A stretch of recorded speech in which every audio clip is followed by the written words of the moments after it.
Assalamu alaikum, brothers and sisters. We talk about the end of time, Qiyamah. Today I will mention to you one sign. Now, a lot of you may take it as a sign. Some of you may think, well, not a big deal, who cares? Some other people will say, well, we'll think about it. But this particular incident that took place in Kaaba, in Saudi Arabia, you probably not heard it yet. You may have, but chances are you did not hear it. So I'll mention to you about that and how this can be related with the Qiyamah, the sign of the coming of the Mahdi, Dajjal, Yajuj and Majuj that we talk about in this channel.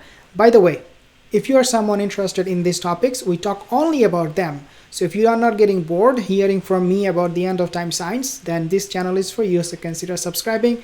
Also turn on the bell notification so that every time I come up with a new sign, because we are seeing a lot of signs and a lot of these are weird. If you want to tune into it, if you want to get updates on this, consider subscribing and turn on the bell notification. So what is it that I want to talk to you about? What is it that we all need to pay attention to? Now this is something, again, came in the news only recently, dear my sister. But before I mention to you this particular sign of the sign of Qiyamah, among the sign of Qiyamah, I want to tell you a few things. A few months ago, we have seen in Mecca, in Kaaba, not in just Mecca, but in Kaaba, in the Haram, they have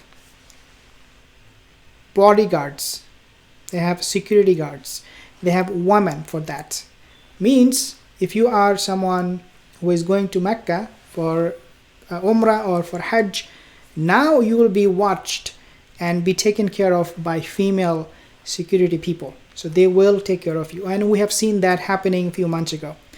Now next we have seen how Saudi Arabia, they are now inviting Bollywood actor like Salman Khan, Shilpa Shetty and other Prabhudeva to Riyadh and performing in front of 80,000 Saudi Arabian people. A lot of people, they have said, well, this is something, okay, not a big deal. But believe it or not, Indian media, the non-Muslims, not Indian media, but also Insider, there is a US media outlet, they also expressed shock at what they did in Saudi Arabia. So the point here is that they are doing this and people are getting very, very surprised. Some other people are saying it is okay, but believe it or not, this is not okay, because even the non-Muslims, they are shocked what Saudi Arabia is doing right now. Then, before I again go to the main point of today's topic, which is the sign that I mentioned to you, or I will mention to you, I want to tell you this number 3 thing. Beach for men and women, free mixing is open now in Saudi Arabia, and that happened only a few weeks ago. So from now on, if you are a woman and not wearing really dress, and you are a Saudi woman, you're not only just a woman, a non-Muslim woman, but you are a Saudi woman, and you want to have some fun in the sun in Saudi Arabia, no problem. You can take your boyfriend, you can take off your clothes and do whatever you want in Saudi Arabia, the land of the prophets. So that is number 3 thing that I wanted to mention to you. Now, what is that one thing I want to mention to you? So this happened again, it came in the news only yesterday, I believe. They have now announced, Saudi Arabia, and they have actually taken an initiative where you can actually touch, kiss the stone, the black stone, without leaving your home. At the comfort of your home, you can go on a virtual trip, on a virtual tour to the black stone and be able to touch that. Now, I want to mention to you one thing before I explain more. Hadith talks about the end of time signs. As I said, I will mention to you how we can relate this with the end of time. The Hadith talks about the end of time, and the Prophet said, "La taqumu as-saatu hatta la hajjatul bayt." The hour will not be established until there will be no hajj to Kaaba, to the Bayt, to the Baytul Kaaba. That is the Hadith there. In other words, what is happening right now, so if you are sitting at home and you do not have to go to Mecca to touch the black stone because you can do it at home, then you will be at least discouraged to take the initiative and go physically to Mecca, to Kaaba, for your ajr. We all want to get ajr. We will not be encouraged. Rather, this virtual reality will convince us and shaitan, obviously he's with us too. He will give us wasa that, look, you are doing it from your home, you do not need to go there, so stay home, take it easy, man, not a big deal.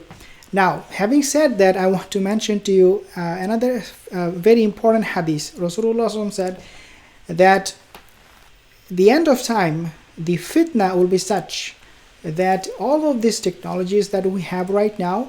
Now, before I talk to you more about this particular virtual reality that Saudi Arabia has launched to touch and kiss Kaaba virtually, I want to tell you a few other points.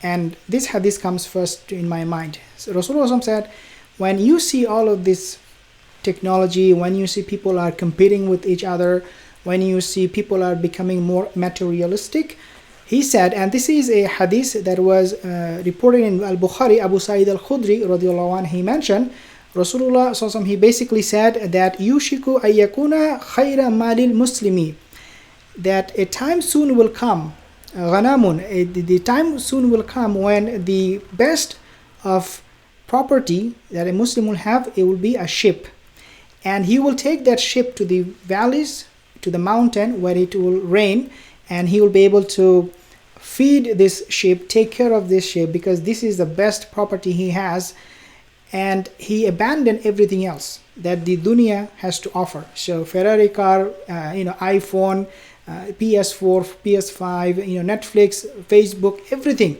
He is leaving behind all of this, and he is going on top of the mountain with the ship, and he considered that animal to be his best property, and he is happy with this.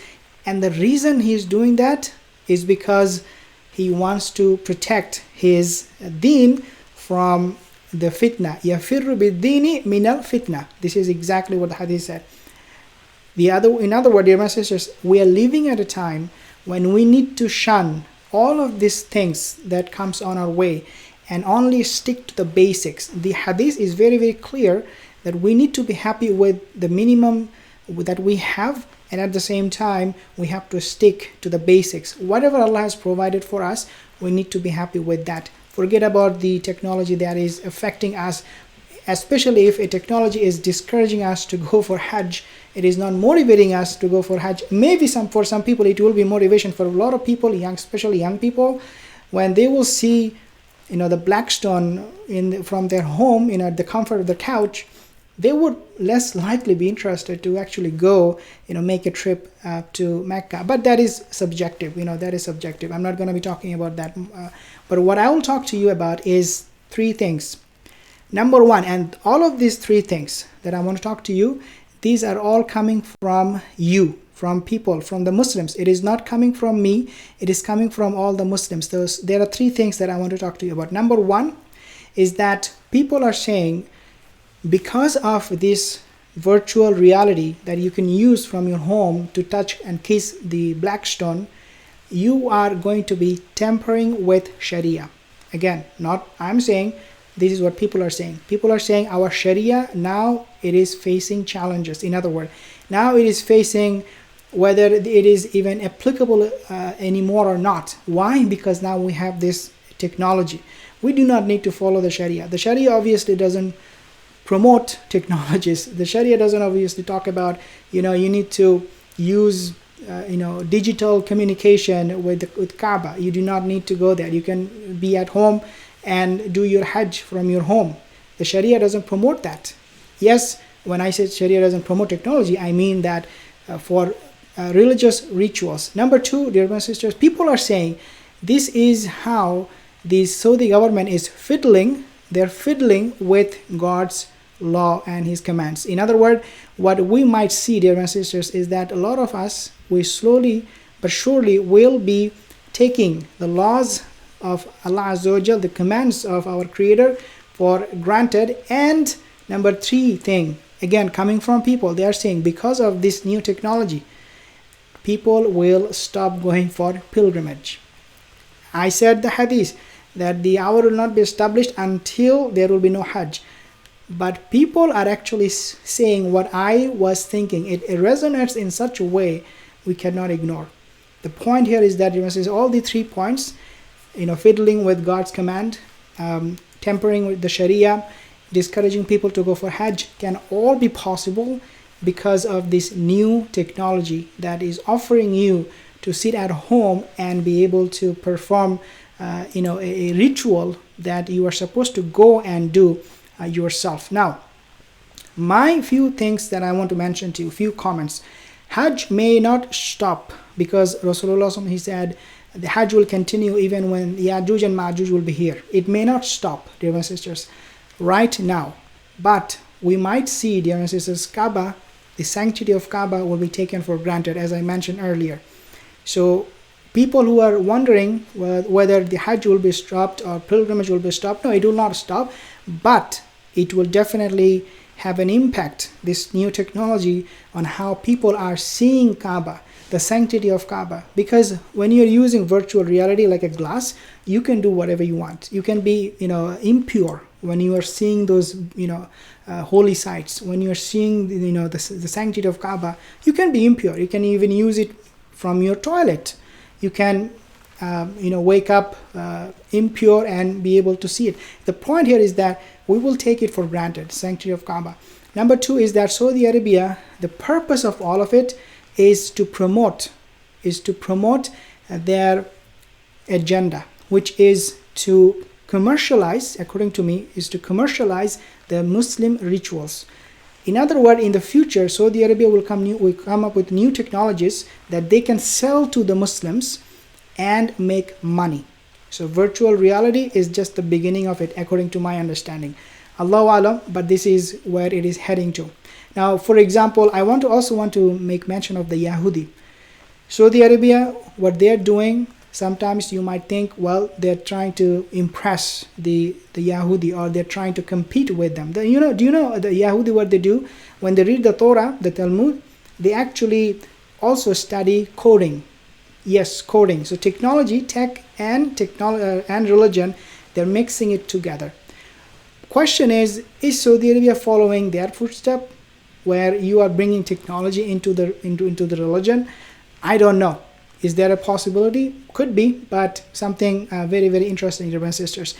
So the question would always be: is Saudi Arabia doing it because they are trying to compete with other people? Obviously, Islam, our religion, it does not compete other religion. This is not how Islam works. Islam is the religion. It's the only true religion. If they are using technology in their religion, that doesn't mean we need to follow their footstep. But something, dear my sisters, I want to talk to you about. Number one thing in today's time that we are seeing, the sign of the Qiyamah and the coming of the Mahdi, is what is happening right now in front of our own eyes. If you are new here, again, consider subscribing, like this video, share this video, and I'll see you in the next one. Assalamu alaikum wa rahmatullahi wa barakatuh.